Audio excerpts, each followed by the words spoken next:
こんにちは。はい。今日は蜂の紹介第2弾。昼間さんのコレクション。ね、私のコレクションですね。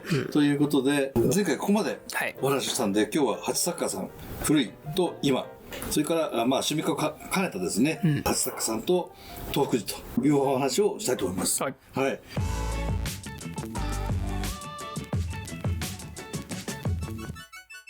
赤鉢の古いのですね、だいぶエバチのところでも紹介したんですが、まず大きいの方からいきますかね。はい一つはね、これ、レイバチ。レバチ。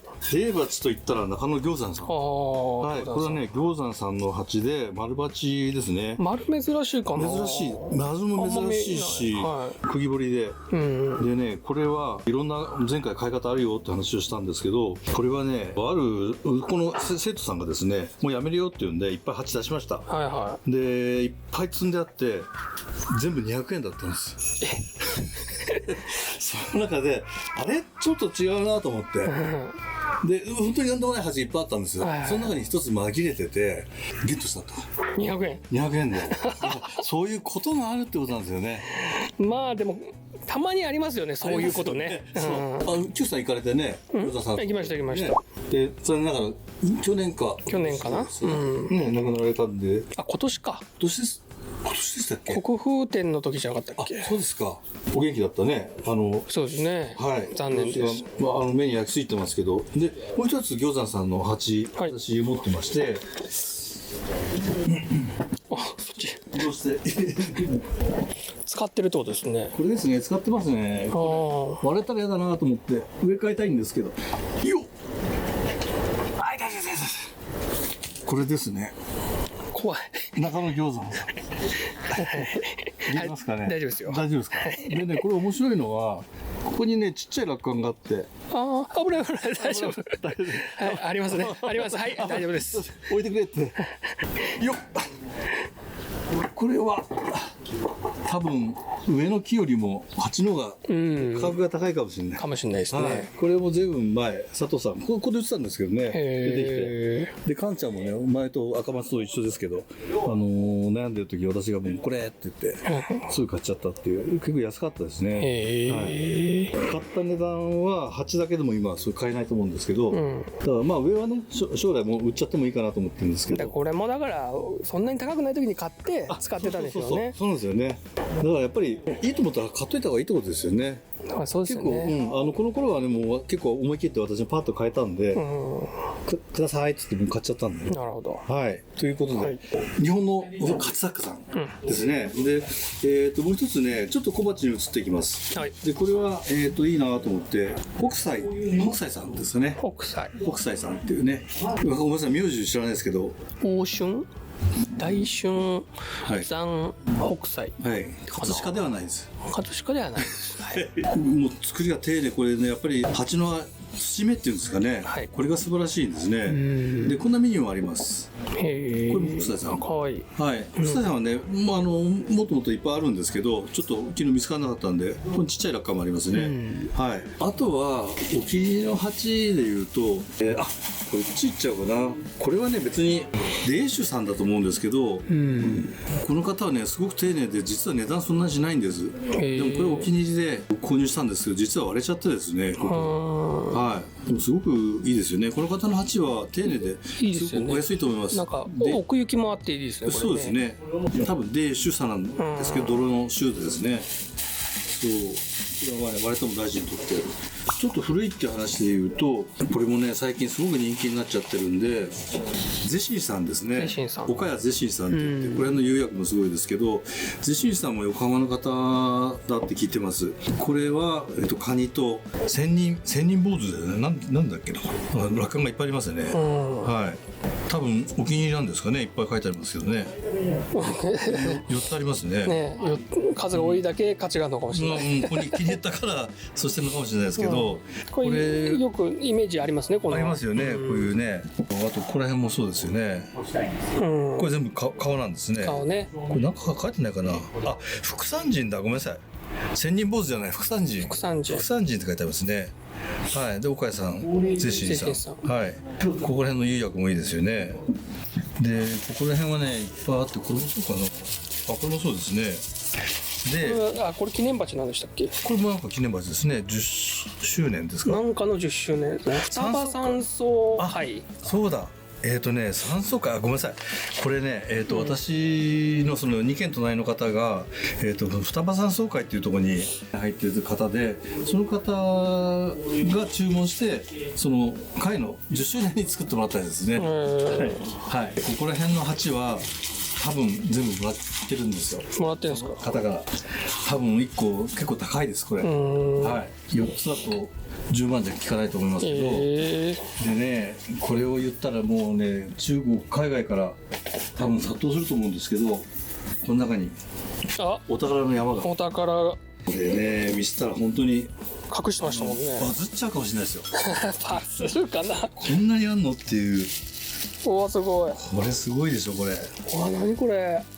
これなんかいっぱいいろいろ書いてありますよね。これはゼシーさんのなんとか記念ですね。これもね、ごめんなさい。これはすごいですよね。こういうとか。ほら出てきた。ほらカニ。カニなんだこれ。カニですね。これそれからこれはあれですね。水盤ですね。後ろすごい。これほらこれ。カニだ。カニゼシーさんのね。これおしゃれですよね。表ね何もなくて。それいいな。これね水盤いいなって言うと。いや今度コブさん作ってもらおうと思って。こういうねヒントになるかもしれないですね。いっぱいあります。これもそうですね。ゼシンさんのカニ。カニだよ。これも変わってますよ。これ丸いのね。背の高いやつ。カニですかね。カニだ。くっついちゃったらもう。ずいぶん開けてないですね。開けてないですね。カニ。あと島の。すごいあるじゃないですか。すごいありますよ。だからこれほらゼシンって書いてありますよ。ゼシン。これ珍しいですね。ね、花。いや、これ本当ですよ。これもゼシンさん。カニ。これね、絶対業者の人が売ってくれって貴重なものですね。これもそうですね。これはあれ副産人ですかね。もう貴重映像ですよこれ。カニがいいんじゃないですか。カニと副産人のミックスですよね。いるじゃないですかって自分ですよね。自分です。今見つけたみたい。今見つけたみたい。これも草なんか入れるのいいですね。カニですね。これがすごいですよね。これがすごい。これもそうカニおしゃれですよね。これ多分使ったんですね。丁寧な方ですよね。なるほど。はい。カエル多分この方やってからじゃないですかね。このカエルのいっぱいこうくっつける流行りましたよね。流行りましたって言われて何人かいますよね。いますよね。これなんですか。これも副産人だ。副産人いないじゃないですかね。副産人ってそういう意味じゃないのかもしれないじゃあ。これは実は副産人なんです。で、ここら辺もまだまだあります。すごい。これはなんか嫁入りみたいな感じですよね。なんかの。カエルだ。カエルキツネかな。キツネの嫁入りみたいなやつじゃないですか。字も書いてあるんです。カエルの卵。カエルの卵？カエルの卵参り。ユーザーさんはね、キツネの嫁入りっていうの絵も描いてましたけどね。カエルの嫁入りなのか。カエルの嫁入りですかね。なんかいっぱい描いてあるんですね。いろんな絵が、字がね。はい、ゼシンって書いてありますね。ゼシンさん。はい。でもさ、ゼシンさんが一番好きなんですか。この量ってことは。好きですし、これも言っちゃうとあれなんですけど、もらったんですよ。全部。やっぱ人徳ですね。やばいですよね。いやもらえません。だって買ったら何十万よって話じゃないですか。これをあれですね。これもいいな。ね。なんとこれもなんか記念鉢だ。そうですね。これもそうですね。だから記念で結構頼まれたんでしょうね。この釉薬がいいですよね。ね、この辺のね、味がね、しっかりしてます。作りが。で、ここら辺紹介して、で最後にね、これもすごいですよ。このああ、人だ。人の副産人とこの釉あ、薬この釉と。薬がいい。うん、これはね、一目一相場さんっていう名前出して大丈夫だと思うんですけど、渋谷の先の方でお店をやられてる女性の方がいらっしゃって、その方がね、やっぱり海外に鉢がいっぱい輸出っていうか出てっちゃってるんで、日本に残そうっていうんでいろいろ活動されてて、雑誌をね発売したんですけど、そこに載せてもらった鉢なんですね。だからその雑誌があれば、写真集があればこれで出てます。それがここにあります。すごい。はい、ということですね。それにしようかな。これがなぜか。一個もらえるんですよね。あ、オクラ山が出てきました。これも多分これかわいい。一緒にいただいたんですね。多分この足。あ、違う。おしゃれだその方で、こんなね立派なものでいただけませんって話をしたら、じゃあ100円くれって言われて、大人じゃないですか。100円払ったかどうか忘れてましたけどなんか払うとね、なんかそれで気が済んだのかみたいになっちゃうんだけど、ということでたくさんあります。すごいな。ちょっと業者の方は連絡しないでください。いや、どう Q さんのとこですもんね。なんかあればね。まあ僕のところに来る。はい、来ればね。今回のは全部日村さんのコレクションなんで、死ぬまで売らないですよね。多分売らないですね。まあ死ぬまでは分かんないけど。死ぬまでは分かんないですけど。展示館みたいなの作りたいですね。そうですね。こんなにあんなら。あるね。あとですね、作家鉢の多分最高峰って言っていいんじゃないかと思います。これはね。それなんだ。月野優先さんの。偽物です。輪っかはちゃんとしてますよ。見えます？月野優先。はい。で、多分本物そっくりに彫ったらと思いますけど、どう見ても偽物。どう見てもなんですか？だって感動がないじゃないですか。何も。エバチが本物だった時怖いっすね。もし本物だった時バカなやつ知らねえねっつって本物だあれっていうのはね、ある競り合い行った時に業者の方が出したんですけど、偽物かもしれない、偽物かもしれないんだよねって言って、それでもよかればって言ったんですけど、大体そういう時はほぼ 100% 偽物です。だからやっぱり正直に本物だって言えないわけですよ。本物だって言って買った業者さん嘘つきだって言われちゃうから、信用がね。かもしれないよって、それでもよかったら買ってねって言って、いくらだったかな、1万円だったかな、もう勉強代なんです私はこれ。なるほど。偽物を買ってそうした時、もう買ってこれ全然感動がないね、だけど勉強になるわけですよ。意外と楽観本物っぽいじゃん、だけど何の感動もないって抽象的なんだよな。だからね、そこはね、見分け方が鉢の味なんですよね。でそれで言うとこれは逆に誰だか分かんないけど味で買った。よくないですか？これこの赤あれじゃないですか？なんだっけ？経血？経血。経血鶏の血ですよね。だけどちょっとこの味が違うじゃないですか。まあこれは感動があるかもしれない。感動がある。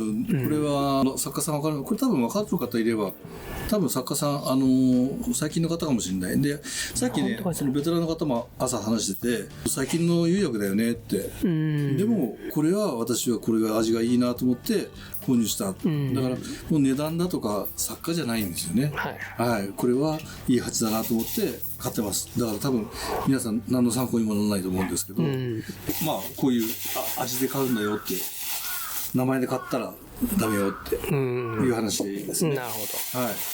あとはね、作家鉢今次のステップへと趣味化っていうことですね。で今といっても、作家鉢さんで有名なのが福田茂さんっていう、ここちょっと持ってきたんですけど、福田さんって割と緑色とか青いのとか釉薬をね、方は何度もかけるらしいです。だから釉薬が分厚いんですね。福重って言ったり福田さんと言ったり、昔ねよくここにも来られてて、これかな、福田茂さんなんで福重って書いてますね。とかで、黄色いやつは私なんか持ってなかったんで、いいなと。この貫入もね非常によくって、非常に丁寧ですよね、これの作りも。はい、福重さんで、これが熱そうに見える。熱いですね。がっちりしてます、福重さんの鉢は。で今もうお弟子さんもね結構有名な方もいらっしゃる。へこれはね福田さんの鉢ですね、丸福っていうのがあるんですけど、世界大会あった時何年前でしたっけ2007年17年2017年だ、17年だっけ。世界大会ですね、やった時に、盆栽町の方で福田さんと紅葉さんかな、まとめて作ったんですね。でこれが実は最後売れ残ってて終わって、であそこの土間にたくさんあったんですけど、なんか返すつもりだったのかどうなのか分かんないですけど、浜野会長に無理言って一つ譲ってくださいって。なるほどね。だからでもこういう私はタレが好きで、釉薬のこういうタレのたまりですよね。はい、それを送って購入したという鉢です。この鉢もね、こっちの色も変わってるし、でちょっとね珍しいのがあったんで、二度塗りかな。二度塗ってんすかねこれ。いやもう何度も塗ってるっていう。何度も塗ってるんだ。何度もっていうのは2回以上だと思うんですけど、それで高いんですって。釉薬も高い釉薬を使って何度も塗ってるから福田さんの鉢は高いと。でこれはね珍しいんですよ。福田さんの正方鉢、私見たことなくて、これがですねこの色がいいんですよね。でねこれケヤキリしたんですね。でそこ棚置いといて、ある時気がついたらねこの一面がパカって取れちゃう結構気にしてショックだったんですけど、なんかこういう貼り合わせて作ったんだろうなって分かります。たたらですね。そうですね。2面落ちたのかなこれもしかしたら直したんですね。そうそう、もったいないんで、っていうか珍しいから取っといてます。福田さん有名な八坂さんの福田さんも今高いみたいですよね。あとねこれもついてたから、てるさんって言って、テルさん、これはね、辻照子さんなんですけど、これねちょっとあんまり言うとまた問題になるかもしれないてるという名前で照夫さんっていう方がいらっしゃるんですよ。これちょっと一時なんかいろいろとザーザーしたみたいですけど、同じ名前で最近は照夫さん、照夫って書くようになってますけど、これはどちらかわからないです。わかんないです。辻照子さんかなと思って買ってますけど、でもういくつか持ってます。でもなんか味があっていいですね。味がある古い鉢だってね。これは現代作家鉢じゃないんですけど、私が鉢と言ったらこれを紹介しないといけない。これは見る人は見ると分かる南蛮です。南蛮、はい。なんとか南蛮、なんとか南蛮とかねってやつなんですけど、これは著名な盆栽有名な方が、作らせたと、上り窯でねこうと作らせたらしいんですけど、もうこういうのがいいんですよ。もうこれが味で、こういうのがねかえっていいというんで、これはもう私がコレクターなんで、たくさん持ってます。たくさん持ってるんですか。ちっちゃいのから、はい、これぐらいのちっちゃいやつから結構ねオークションでね値段がピンキリなんですよ。知らない人が結構多いんで。そうですよね。何も書いてないですもんね。そう、3000円ぐらいで売ってるのもあるし、1万円以上で売ってるのもあるし、ちょっと今価格が分かんないですけど、で一番大きいやつ、やっぱりサイズ間違えてでかいの買ったやつはちょっとあるお世話になってる方にこれあげちゃいました。あと有名なとこがね、町直さんとかね。町直さん、はい、町って書いてあるんですよね。はい。これもあれじゃないですか。これはね、紅葉さん。紅葉さん。これもすごいですよね。あれじゃないですよ。ジェシーさんじゃなくて。でも面白いなと思って、これずっと持ってるんですけど。でね、これはね、もしどなたか分かる人がいたら、これは私が本当に盆栽始めたばっかりの頃にいいなと思って、この味がいいなと思って、もう亡くなっちゃった所沢の方の園芸センターで西村さんっていう方がやってた方がいたんですけど、そこで買ったやつですごく釉薬いいなと思って、でこれがね多分なんて書いてあるんだろう。分かんないんですよ。もしかしたらなんか失敗しちゃったか釉薬で埋まっちゃったか。なんか道って見えません？下道すごいですね。読めません？なんとか道、信用っぽくないですか？なんかなるほど、そうですね。違うかな。可能性ありますね。今初めて気がついた。だからどうやって読むのか分かんなくて、確かに見るのがね。まあ多分こういう足で特徴的なんで、結構私調べたんですけどね、結局分かんなかった。だから似たような足の作家さんを見たんですけどね、でもこの味がいいなと思って、これはもうこれはねごめんなさい、私は手放せない。先言っちゃうと思い出をね、いいかどうかは別にして、これは本当に思い出の鉢ですね。初めてだから自分でちょっと値段忘れましたけど、いいなと、もう値段関係なく欲しいなと思った鉢です。もう25年以上前ですね。どうかな。あとね、これもね、ぜひ今どういうあれなのか周さんっていう方で、これはね、私もやっぱ盆栽始めた頃やっぱりお金なかったし分かんなかったで、これがね、ネットオークションでいっぱい出てたんですよ、600円とか700円800円で、でどういう方か分からないんですけど、たくさん持ってます。周ってどういう？周って秀、秀ね、優秀の秀ですね。どういう感じの方なのか、もし情報あれば欲しいなと思って、2つは情報を知りたいなと思って、知ってる方は知ってる方はっていう教えてください。どこかな、あれ4番目いきましょうか。八作さん、今ということですね。でまずやっぱり紹介しなきゃいけないのが桜屋さん。よくね、やっぱりやらないとね。桜屋さん、ごめん、なんかね、蘭山さんのが出てきました。話変わった。話が変わった。蘭山さんも。蘭山さんは彫刻、もともとはね、カゴ、これが有名だったんですよね。そうですね。これが有名で、蘭山さんは有名になって、で、それからこういう蜂の彫刻とか、絵もやってるっていうんで、ごめんなさい、絵の時紹介すればよかったんですけど、蘭山さんですね。で、話戻りましょう。これが良くないって言われるんですね。いや別に、まあでも蘭山さんもね出てきちゃったね今ね。これね、桜井さん、この方は当時エンドもねよく紹介してますけど、釉薬を一切使ってないで、多分これ間違えたらごめんなさいなんですけど、土によって出る発色が違う、温度も違う、信楽かなと思ってるんですよ私。で、だからもう温度が高すぎて置く場所によって色変わるって。ということなんですかね、場所によってね。ということで、まあ一応紹介したかった。そして近代八作家さんといえばこれ、この方もねいいんですよ。この方はね、栄和さん、これちょっと割れちゃってますけど、金辺に勝つと書いて、栄和さんのね、これほら石田さんもなんか痛いやつ作ってたじゃないですか。丁寧に痛いのを作ってるんですよね。石田さんも丁寧に作ってると思いますけど、完成品と思いますね。なんかすごく丁寧でお安いです。足も非常に丁寧だし、薄いですね。そのね、よく見てわかります。軽いんですよこれ。だからこれだけやっぱり丁寧で、鉢もよくて、商品盆栽のほどは人気あります。八作家といえば出た。しかもすごいだいぶ前に作ったやつですね。だいぶ前。これ多分 Q さんと一緒に行った頃に、こういうなんか花みたいにしてやってた覚えがありますね。Q さんのだいぶ古いやつですね。で Q 鉢といえばまだ鉄尾鉢。鉄尾鉢。一応ね、ほらこういうの間挟んどかないといけない。これ昼間さんが作った鉢ですね。作った鉢ですね。これも鉄尾鉢ですけど、これは自分で作ってやっぱりこれ鉢の良くないのやっぱりちゃんと紹介しようと思って、足がダメですよね。足がこれ第1回目だったんで、ただ L 字で置いちゃった。でこれ見ればわかるけど、やっぱりこうやって斜めに削ろうよとか、鉢が高いねとか、足が高いね。ということで、ここはね釉薬なんでいい味で手作り感もあるしいいんですけど、私は足がダメっていうのはちょっと鉢を見るときに勉強してもらったらいいと思います。盆栽はね、やっぱり特に重宝鉢は足です。足とね、鉢の裏。あとね、これがねいいなと思って、この柄が魚雲さん。魚っていうのは暁の魚雲さんと魚夢さん、雲と夢といます親子らしいですね。暁の魚雲さんと魚夢さん。これどっちなんですか？これはね、雲の方ですね。魚雲さん。なんか値段がどっちか忘れましたけど、どっちかが高い。違うんですよ。で、どっちかの方が当時にいたんですよ。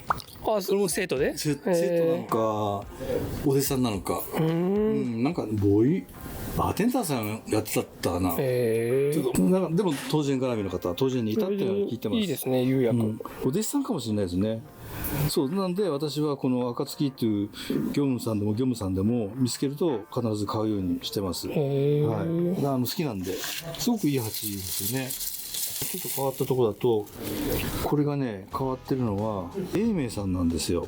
永明さん。永明さんって常滑の鉢なんですけど、こういうまず字っていうのがまず珍しい。これ釘楽観というか。なんて書いてあるんだろう。いや永明だと思いますよ。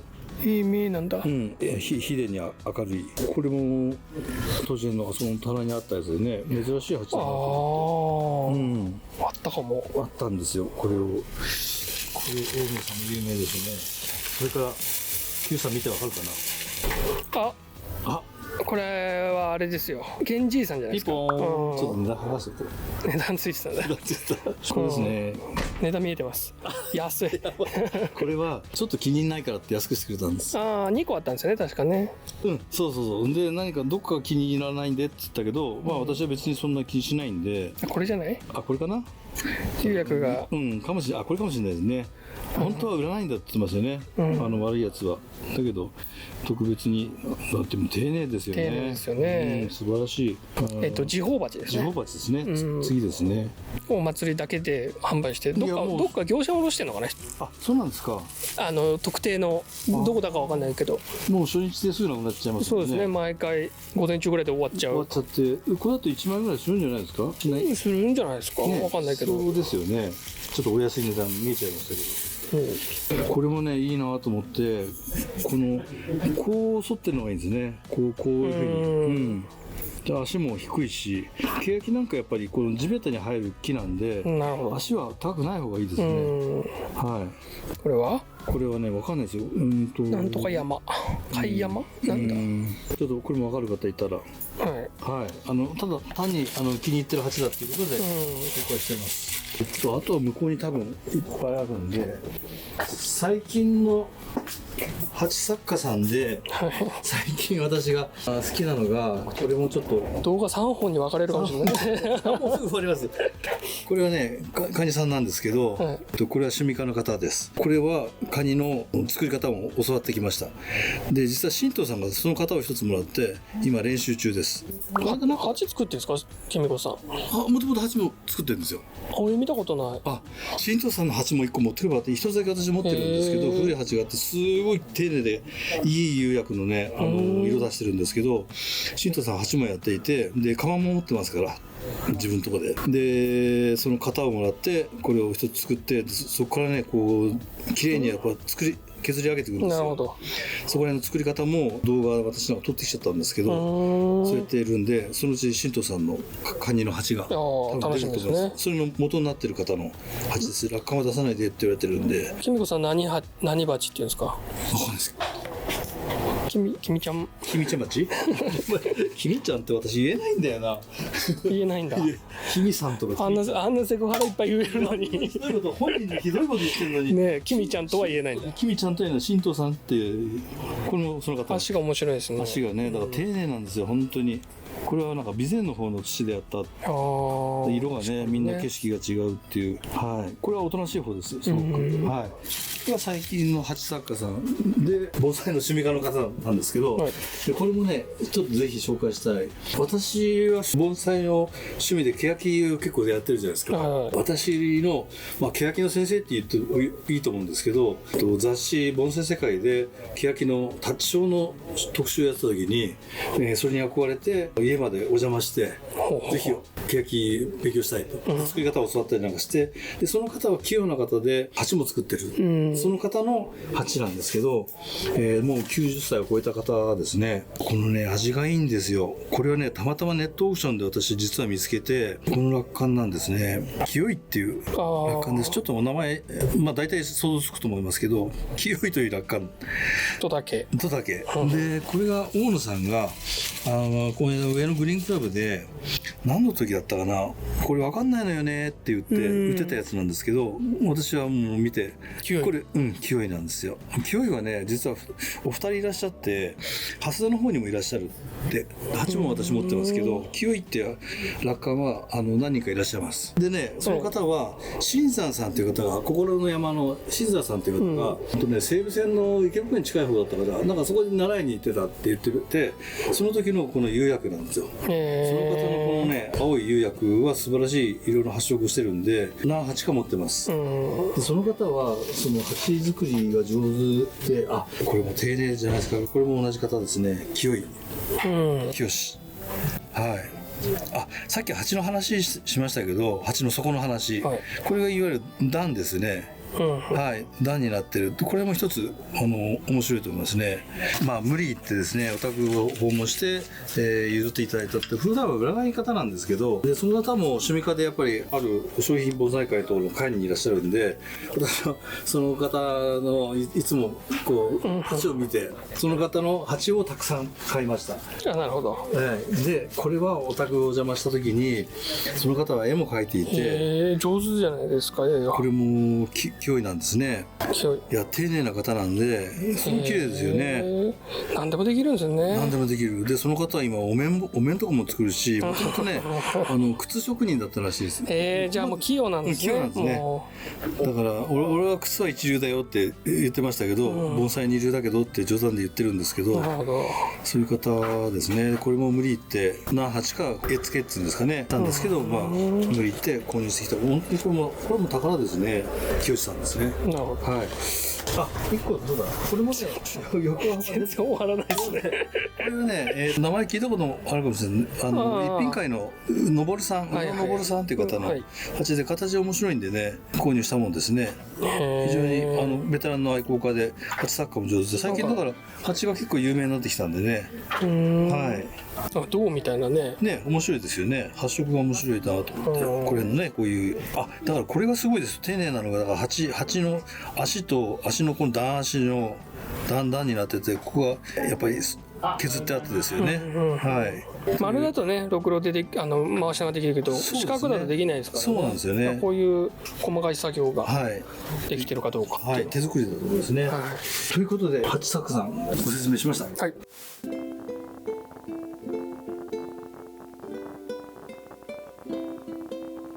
はい、ようやくたどり着きました。ようやくたどり東福寺鉢ですね。はい。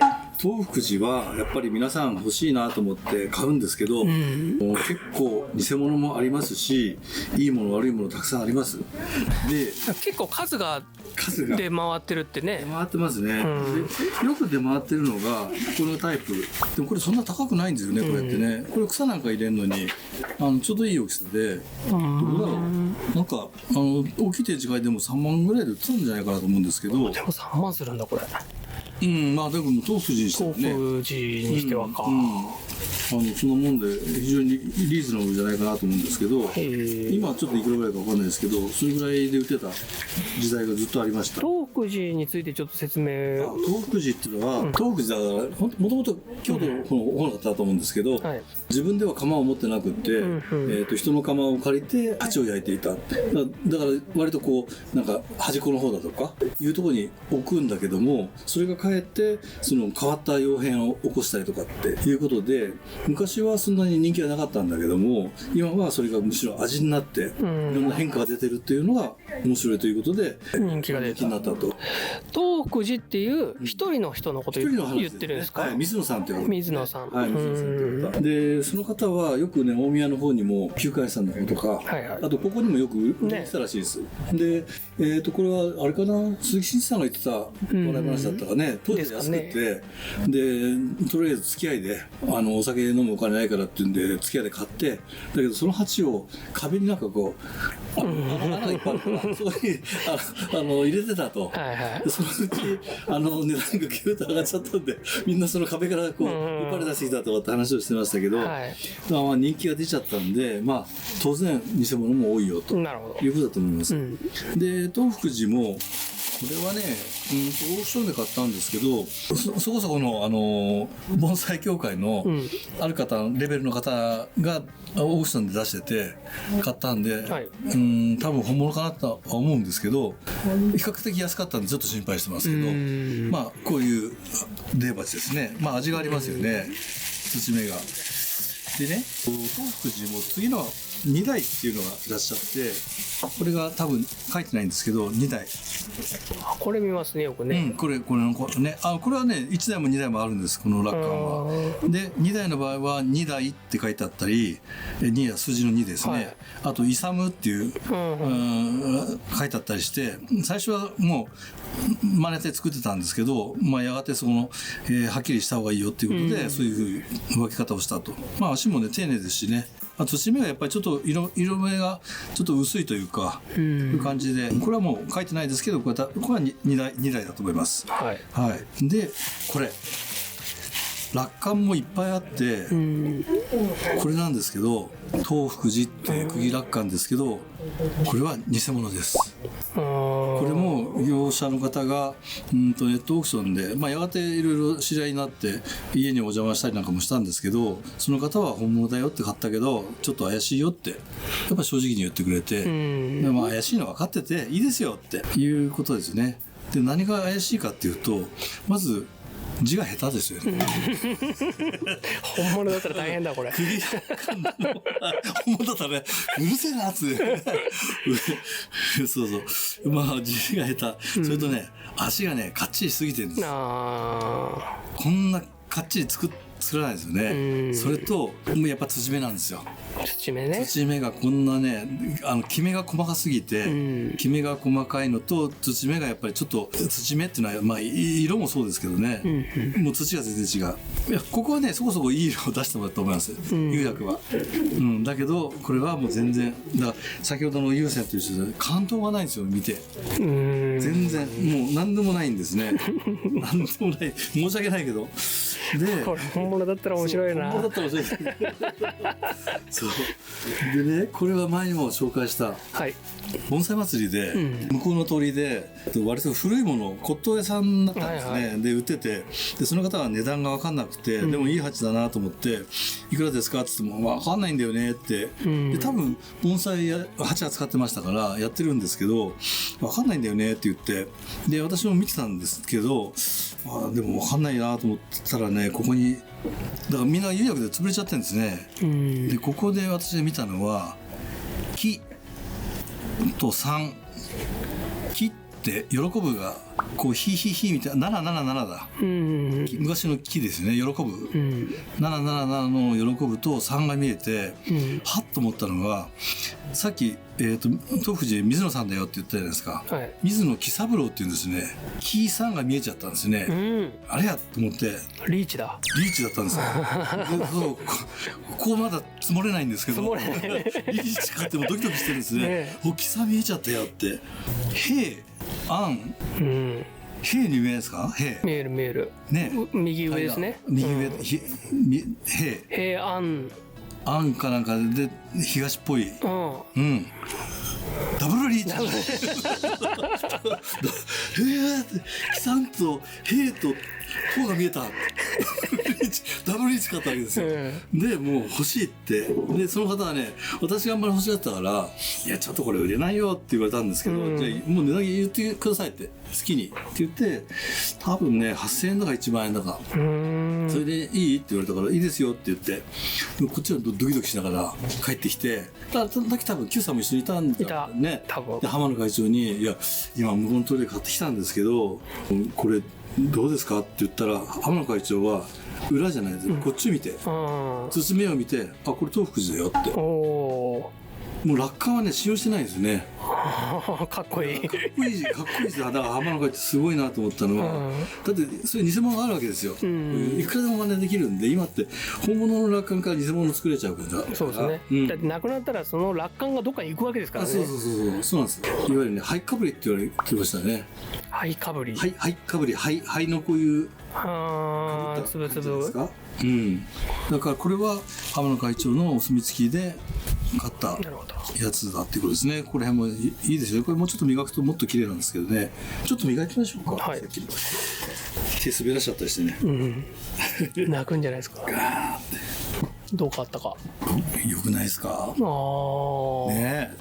これ新しくこう磨いても古さって残ってますよね。確かに。これのね、こんな感じで。素晴らしいですよね。だからやっぱり東福寺の良さってこういうことなんだと思いますね。ということですね。だから楽観で見るんじゃなくて、土目で見てください。それはもうやっぱり自分で本物を見て勉強するしかないかなと思いますね。そうで、これは最後にこれを出さなきゃいけないですね。鉄尾鉢かな。鉄尾鉢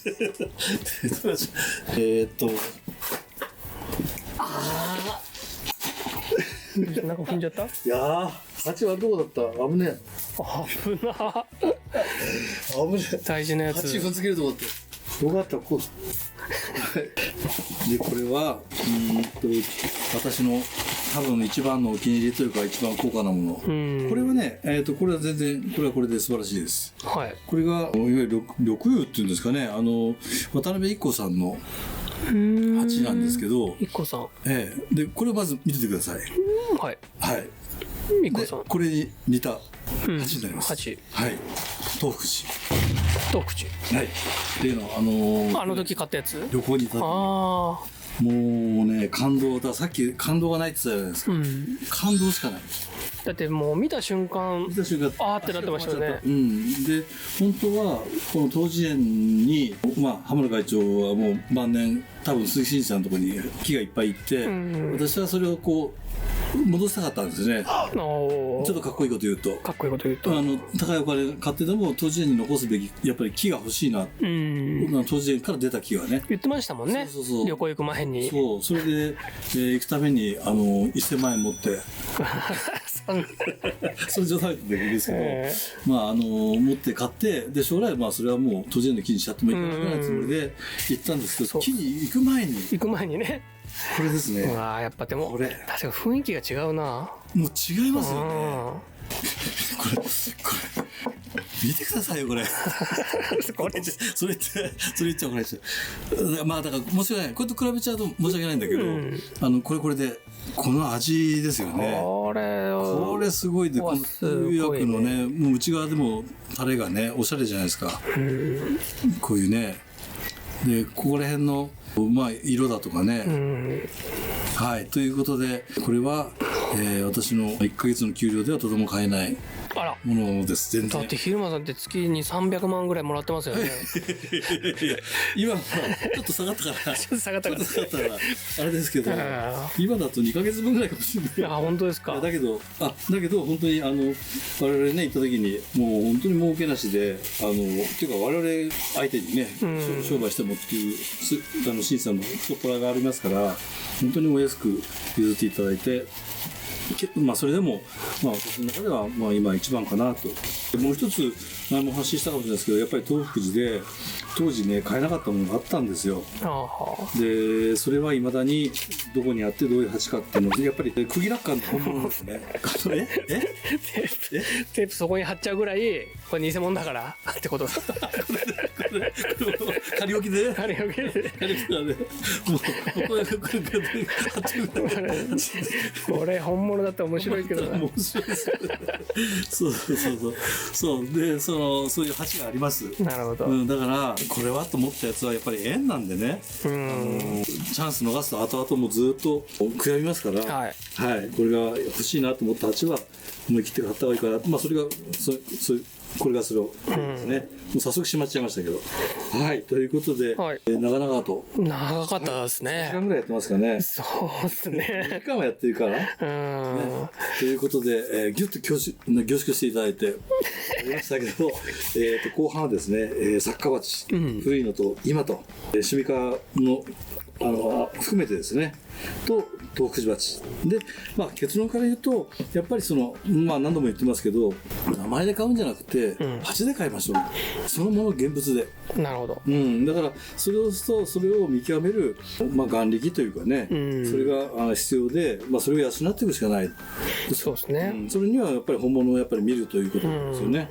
楽観で買うと、こういうことになりますけど、私はあえて分かって買ってますけど、逆にだからこれは参考になってますね。なるほど。これはダメだな、でこういうのもあるんだなっていうふうに思いますんで、はい。でこういうね名前もなくても有名な方だったら怒られちゃいますけど、こういうね味のある鉢っていうのはすごくいいものだと思うんで、もしいいなという出会いがあったら購入していただいた方がいいかなというふうに思います。はい。でやがては私も数十年後にはね、野間にいなくなると思うんで、30年後にはもういないと思うんで、これがまだどこかに広がっていくと思うんで、今日はもうそのための一つの記録としてね残していただければというふうに思います。これ平間さんのコレクションの中の一部って言ってるじゃないですか。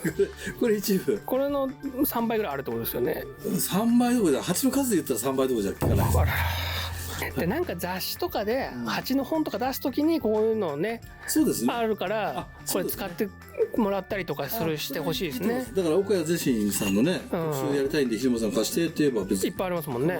しね、はい、なんかそういう、これを語り継ぐ人がいなくなってしまえば、そうですね、こういうの価値が分かんなくなってしまうから。そうですね、特に古いだから倉山だって最近あんまり見なくなってきちゃったんで、こういうところでやっぱり紹介しといてね、記録に残すっていうのは大事だと思うんで。そうですね、はい、ということで、少しでも参考になればというふうに、思います。この動画がいいねという方はいいねボタンとチャンネル登録、それからメンバーシップですね、はい、登録していただければというふうに思います。はい、ありがとうございました。ありがとうございました。もう50分にもわたって見ていただいて、ありがとうございます。それも余計だって。はい、おまけコーナーですね。これはね、美術本記っていう本で、中国版と日本版の一応セットになってます。結構貴重な本なんで。中一緒なんですか？いや、だから中国版と日本版と。写真とかはそう。いや、全然。だから、こっちは日本版。そういう意味では日本の蜂って意味。そういうことです。そうです。この間のね、東福寺の、これ調べときゃよかったらごめんなさい。ちょっと時間かかっちゃうな。いや、すごいですよ。ね、やっぱすごいですよね。寒山とかね。やばい。くっついちゃってる。中学生の。昨日話した本。大人の本みたいに。あった。平安東福寺。この写真よく出てきますよね。裸の絵ね。これが楽観集なんですけど、ここに出ている楽観。これ見て気づいたんですけど、動画の中で喜三郎のキーサーが見えたって言ったけど、もしかしたらキーサーしかないかもしれないですね。そんな感じですね。なんか余計リアルだなと思って。だからもしかしたらローマだったら偽物かもしれない。もしくは蜂が見本になってるかもしれない。そんなことないか。いいや、キーサーっていうこの楽観ありましたよね。でもう一つこれもちょっと下の方が平安東福寺の、こっちは下の方がね少しボケてましたけど、ということで本物なんだろうな。すごいです。わかんない。もうちょっと似てるかもしれない。もうちょっと白っぽかったような気もしますけど、こんな蜂ですよね。東福寺はいっぱい出てますね。これこそ貴重なおまけコーナーかもしれない。こういうね。これこのタレ？そうか。これのちょっとなんかもうちょっと曇ってた感じもしますけどね。こんな絵もあるんですね。染付の。本人が描いてるんですかね。わかんない。よく恋の絵がね出てくるんですよね。でもこんなうまかったら辛い。すごいですね。辛いですか。これよく出てきます。これはね。でこれの偽物がいっぱい出回ってますよね。これ真似できそうですもんね。本当。っていうところがあって、でこの中でちょっとずっとこれ見てたら昔のこれね堀口五明章さんっていう人がいて、これのね焼き物を持ってるんでこれなんですよ。これで一応カエルいるじゃないですか。蜂の紹介なんだけどカエルもいて、これ五明章っていう。でちょっとこれを久々にあげてみようという話です。まだあったコレクション、まだっていうかもう一回できるぐらいありますよね。いやある。だからこの間そう本当はね中の焼き物だけなんですけど、ガラスケースはオーダーで作ってもらったらしいです。出てきた。おじゃじゃーん。ほら汚い。これが五明章ってカエルだ。カエルですね。これはこうなるんですね。蜂ですか。いやだからこの焼き物をやられてる方がこういうものを焼いたってことなんですよね。そうこれを買うためにその方は何度もお家に行ってようやく売ってもらったって言って、で正直うん十万円で買ったんですよこれ。さっきネットで調べてたら最高額が25,000円になってて、この方のということもありますよって。欲しいのがあったら買っちゃえって言ってたけど、わかんない、この本当の価値が。すごいです。すごいですよね。陶器ですよね。陶器ですね。焼き物ですよね。でこれなんかくっついてる。砂を入れて、うん。じゃあ1、2、3、4、5個。 5個あるのですね。かな。そうですね。でもこうくっついてますからね。うん、これがくっついてますね。という、まあこれはそういうもみのしょうさんの鉢だけじゃなくて、こういう焼き物もありますよという紹介でした。はい、自慢とかになっちゃいました。これなんかね、展示とかで使ってほしいですよね。あ、なんかでね、展示会の時にね、こういうのもあるよって。確かに盆栽の中の飾りで1個あったら面白いですね。面白いですよね。うん。はい。ガラスケースじゃあ綺麗にしときますんで。はい。以上でした。ありがとうございました。